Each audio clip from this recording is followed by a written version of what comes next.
be fu mabbe be wadi dum do sina nene Khadija kambe be feraki o do kaaji be nginyali kongol ma kongol be ni paske min hari ko dum mi faala ko dum wonno suno angon ka bernde ko mi jombindire on annabajo hibe andi koydol ko be holduno kon ko bappa mabbe yewtunobe kon kambe nene Khadija radiyallahu ta'ala anha wa ardaha. Joni no woni do belaado meden sallallahu alaihi wasallam jibinanoma be jandi hibe der leydi Makka ni honto ka bappa mabbe Abu Talib don andi ko neybe en yewtino fi mabbe hari be mabbe fe'inino biro mabbe fe'inino. Jonno bappa mabbe do Abu Talib hari ko marno do jawdi aranu kono woni ha Thailand ni parce que be ngure den dudi mojja. Jonno nelaado en hibe wondi e bappa mabbe joni be jandi be hebi duube konte kon suka yagal be falama yaltude be dara kambe kadi ko honno be debru yorto be wallito bappa mabbe tele maka dépense do hari annaba ko arali go e mabbe fiw tay annaba ko arali mabbe kono tay nelaado on ko nundudo habe jamma as-sadiqul amin.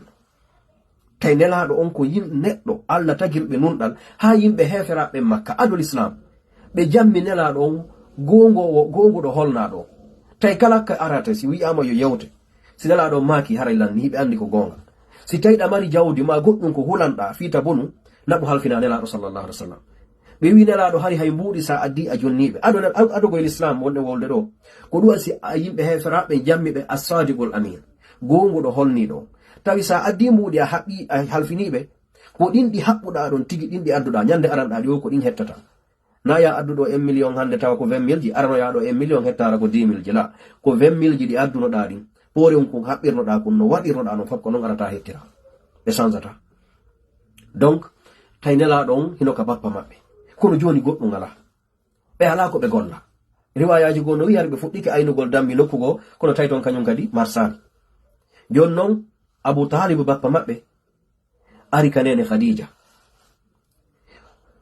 o wi Khadija mido ari kama dabbirgol maballal nene Khadija maki awa mido hebi Abu Talib wi ayif ko honto mi fewli ali non Abu Talib hari ko mawdo teddudo kadi e der leydi Makka ni ko jeyaado e Hashim bani Hashim o tawabe teddina be e der leydi Makka ko kambe kadi wonno mawbe gorongol joni Abu Talib be ari ka Khadija be ni ko addilan do mi fala ya wallitola joni koy pay koy an wobbe mabbe jandi Muhammad biddo ko to an o woni suka ko neddo kadi holnido laabudo mojjudo o marasi fayda andi de hida andi parce que foko Makka do wonde hida andi ko kanko noddirte as-sadiqul amin ko neddo holnido affaire jawdi mido fala ya jettana Muhammad gollowo parce que andi ton do famen do kadi hunde wotere nene Khadija ko marno jawdi kon fu hari na kambe voyage ayno hadi sonna ben ko andira ko wonnugol ka suudu nela yimbe be yaha solana be makiti yaha yeya artira ko hebi ko hari on sa jam faala fi kala ko kefer woni nyaawde kono hari kambe be jasira e nyaamugol ko goddo ko be anduno si goddo nulima ko ya hettu jogu hakke ma on na ya jam fomo na ya nyaamu ko jeyko na ya suudu mo na ya fenambo. Donc taynene Khadija ko yo nulu yimbe ben be yaha be yeya be arta imma Misra madum be yaha Sham do be yaha be yeya be arta joni non be artira jawdi ni Abu Talib ni jonno Khadija mi fala yandi jettana lan Muhammad watta mo e njulaabe mabbe be yaho be yeyane parce que kala mo min da yawda yeyugol so arti ayobaymo o heba bete ko fe'nira den no balde min kadi si Muhammad jonno debro yaade seeda o waaway la wallitaade bete o dépense hore makko hara joni dépense makko mi fawtaaki ko hebi ko okori lan do womi e be ngorde nene Khadija maki honno be maki Abu Talib wano ma e darja mo marda on e der Makka teddungal ngal marda ngal e der Makka haysi alandi nolan fiyo mi jettane goddo go harana Muhammad hara ko neddo mo holnaka sabu ma am mi jettayno ko honno sikkuda non si alandi kana yo mi jettu Muhammad burdo holede Makka o ko bien sûr mi waday ko mi teddimma ko teddungal ngal marda ngal haysi ko neddo mo holano ka adun am jettumo mi jettayno mo golle na non fere kadi a addani la burado holede e der leydi Makka ni awa mi jettaymo ko do nene Khadija e nelaado meden Muhammadin sallallahu alaihi wasallam ko do relation mabbe on fuddi musibbe julbe teddube ko do handen kadi yani yidugol ngol gollidugol ngol ko do fuddi awa nene Khadija sabu waddo on hanelaado jombi nene Khadija ko ko do dambugal ngal udditi kanelaado ari do gollal ngol hommo nene Khadija radiyallahu ta'ala anha wardaha jonnon don andi wiude nene Khadija no wadi ka hakkille mabbe ko annabajo de do mofte on jombata be andaka ko hommo kono fono andi no yiri Muhammadin sallallahu alaihi wasallam jikku labado kala mardo hakkil andi annabajo go ara e leydi Makka no tandini dum wopata Muhammad sabu annaba ben fo ko sifora ko jikkuji moddi jikkuji labaɗi, jikkuji tawɗi ko towɗi. Jon non nelaɗo sallallahu alaihi wasallam no mari ɗin. Hiɓe ɓuri Makka fo marde jikku labaɗe malgré ko payi ton. Nene Khadija ƴetti nelaɗo sallallahu alaihi wasallam ɓe immini ɓe senagol Sham yeeyugol marchandise. Ɓe immindini ɓe e payku maɓɓe no wiyeteno Maysara. Payku gollanay ko nene Khadija. Ɓe wimo Maysara ƴettu o marchandise ɗo an e Muhammad yaado. O wowa yaade, o wowa wadde jola yagal. Kono an e makko yaade hollamo. Kono komi faala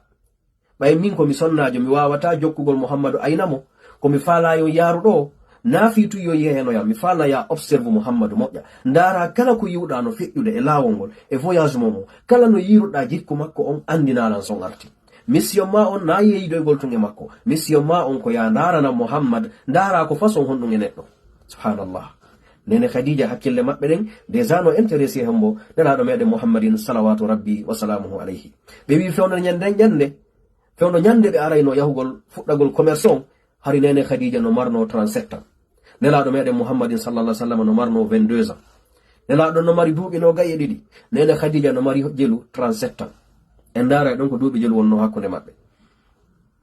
Fami. Idan nelaɗo sallallahu alaihi wasallam ɓe fokkiti senagol nde ɗo ngaɗi oɗo voyage, oɗo yeeyoygol, oɗo commerce. Ɓe yaade hombo oɗo wiyeteɗo Maysara. Jonnon ɓe wi ɓay ɓe yahi Maysara no jonna mission kon ɗum ko observegol nelaɗo sallallahu alaihi wasallam. Iɗon andi leydi Makka ndin ko leydi tawndi, ko leydi nange, ko leydi ɗuma on Sahara no wuli ha feƴƴiti. Jonnon ko seppugol ɓe on yaade walla waɗɗagol ɗe ngeloɗi. Oɗo neɗɗo wiyeteɗo Maysara himo observe de mo waɗi ko patron makko nulimo ko mo observe de nelaɗo sallallahu alaihi wasallam. Premier mu'jiza ko yi kon, premier ko hawni mo diwi hakkille makko ɗen ko yi kon nelaɗo sallallahu alaihi wasallam. Ɓay ɓe yalti e voyage maɓɓe on tawi nangen no sufi moƴƴa hinaka ɓe ɗo ton kadi on yaade wandi si ɓe yahayno ko ɓe groupe yadata ari on say ko geloɗi yarete ma woɓɓe ara no seppude ko groupe buymo wondirta yaha. O wi o observe wonɓe yaade ɓen fuu o tawi nangen no sonjiɓe sina hombo sina Muhammadin sallallahu alaihi wasallam. Tay Allah no immini ko wiyete kon duulere ɗo gandi ko wiyete kon duulere ko hunde ko blokata nangen doga hara nangen no yalti kono ɗowdinoɗa. Allah no immini duulere dow ko protège nelaɗo sallallahu alaihi wasallam. Nange ngen ala memude ɓe fof no lakka kamɓe ɓe lakkaka ɗum on no ɗohiɓe. O ndaari ɓe ha o wi ari o darni nelaɗo on ni mayi yaaden ɗo wawasi ko waɗugol course seeɗa hawjugol. O yaadi e nelaɗo o tawi duulere nden no yaade no jokki nelaɗo sallallahu alaihi wasallam. O wi subhanallah kanko hari o anda ɗum ɗo malgré hari na julɓe siminni na julɓe kanko mo o yaadi on yaadi génération on nden ñande Makka hari na julɓe hari l'islam arali wiwɗe. O wi ɗum ɗo hawnimo woni go'o. E nder laawol ngol ɓe yahi haa ɓe ronki ɓe wi yo ɓe fowto. Kamɓe fowtoto ɗon nelaɗon sallallahu alaihi wasallam ndaari haa yi leggal ɓe seeni ɓe fowti kala leggal ɗon kamɓe tu ɓe ya fof mo kala yahi ɗaɓɓi kawna ko nelaɗon hayni leggal ɓe seeni ɗon. Tawi noon neɗɗo aynowo dammi no hoɗi hiɓɓo ɗon on no yalti fii kippugol dammi makko ɗin ko on kadi ko janguɗo defte alyahuda ɓen anduɗo histoire ji ɗin. O ari ɓayo hayni ke nelaɗon no toli ka leggal ɗon o ari o landi Maysar o wi ene ko hombo woni o joɗiɗo ka leggal ɗa. Maysara inni o ko wiyete Muhammad ibnu Abdullah ko neɗɗo jeyaɗo Makka ben makko feƴƴinino mo wonde bappa makko meɗa yaade voyage ko pay ko ngamen ko suka amen. On aynowo dammi o wi oɗo o mo yoton ɗo ko o woni annabajo ɗeɗo mofte. O wi joɗaki e ley ngal leggal sina annabajo, joɗatako e ley maggal sina annabajo. ɗum koko anda ɗum kaka histoire ji no joɗatako e ley maggal sina annabajo. Menen meɗen andi ɗum ko hoɗo amin ni meɗen jangi tarihaji ni. Maysara nani ɗum ɗo kadi ngol kongol ɗo himo andi oɗo aynowo dammi o anda nelaɗo o anda fami ko so o landi ko homboni kono o wi miɗo andi joɗata ko kala leggal ɗo sina annabajo. Woni ɗiɗi joni mu'jizaji ɗiɗi ko heɓi. Ɓay ɓe hewtoyi Sham ka ɓe yeyata ton piiji ɗin ɓe yeeyi nelaɗon sallallahu alaihi wasallam Allah waɗi barki e ko ɓe naɓi kon tawi prix ko ɓe woni yewde kon ko triple ko ɓeya acciri ɓe kon. Joni exemple so ɓe acci nene Khadija maki Muhammad ɗum ɗo ko 100 000 yeyata ɓe yaa ɓe yeeya kamɓe 300 000 marsa kadi few tawi ɓe yeyde ɓurɓe ɓe yaadi ɓen fof. Alyahudajo goto ari sodangol ɓe o wi ɗum ɗo ko jelu nelaɗo maki prix maɓɓe on o wi o na du yete ko dum do nelaɗo maki ko dum do o wi o ko dum do yete e sattudi seeɗa tun al yahudajo min da wawi wondirgol uzza e laata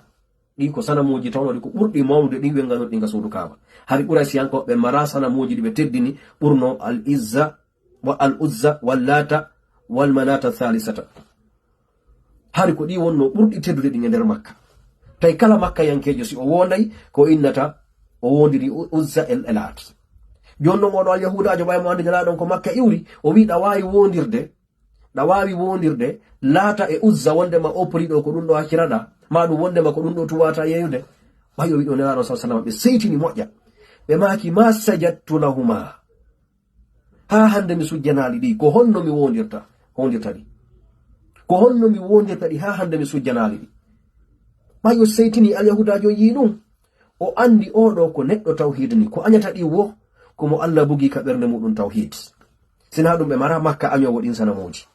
kono kamɓe al yahuda ɓe anduno yimɓe makka ɓen koye hoore majjere woni kuyɓe anduno kadi annabajo on aray no wiruɗen no on al yahudajo arnoɗo sodugol o noddi mo nelaɗo yaadi on maysara o wi ari o ko homboni o wonɗo yewde ɗo o yanni ko suka amin wiyeteɗo muhammad ɓiɗɗo abdullah mo tawata ɓeɗen ardi ɗo yeeyugol o wi o no wona woniri wo ko o woni annabajo ɗe mofte ɗo ko o woni annabajo sakkitiɗo arde ko o no mi yiri mo tikkiri ɗo ni ɓaymi woli fiɗi sanamuji mon ɗo o monen mo jogiiɗo o ɗo ko tawhid wotidingo Allah tu wonta ka ɓernde makko o tikkirani ko woni annabajo woni tati mu'jizaji tati tawta non joni ko tawi kon ɓe marsini kamɓe nelaɗo ɓuri ɓe yaadi ɓen fop ɓe heɓi mbuuɗi ɓe wi on sa nene Khadija jawdi maɓɓe ndi wonno triple sabu benefit ko nelaɗo addani ɓe kon sallallahu alayhi wa sallam jonnon ɓay ɓe arti makka maysara hino welti o tawi kon jawdi ndin dubloyke moƴƴa o ari himo welti o wi Khadija ibsiri weltoyo Khadija hikka noon a heɓi bénéfice mo heɓali ha hande hikka jawdi ko heɓi kon komin o voyage amen ɗo ha hande ara heɓal ɗum nene Khadija maki o yejiri ɗum fo wallinto min na ɗum woni haajo ko honno yiroyɗa Muhammad sifano lan an e Muhammad wondigal mongal ko honno yiroɗamo subhanallah o andi kamɓe ɗo hina jawdi ndin ɓe wonno ndarude hande kadi hiɓe andi jawdi ndin lannay ko honnum ɓe ɗaɓɓuno ko jikku on ko hombo woni o Muhammad awamo neniraɓe tedduɓe en ƴettay exemple ɗo o mo ɗaɓɓay moodi wota ɗaɓɓu jawdi wota ɗaɓɓu ngari ɗaɓɓu jikke ɗen ɗaɓɓu diina kan ko ɗum goñiraɗo sallallahu alaihi wasallam makani ɓe maki mo ari on mo yiɗuɗon diina mum e jikku moɗon fa zawwijuhu jombinemo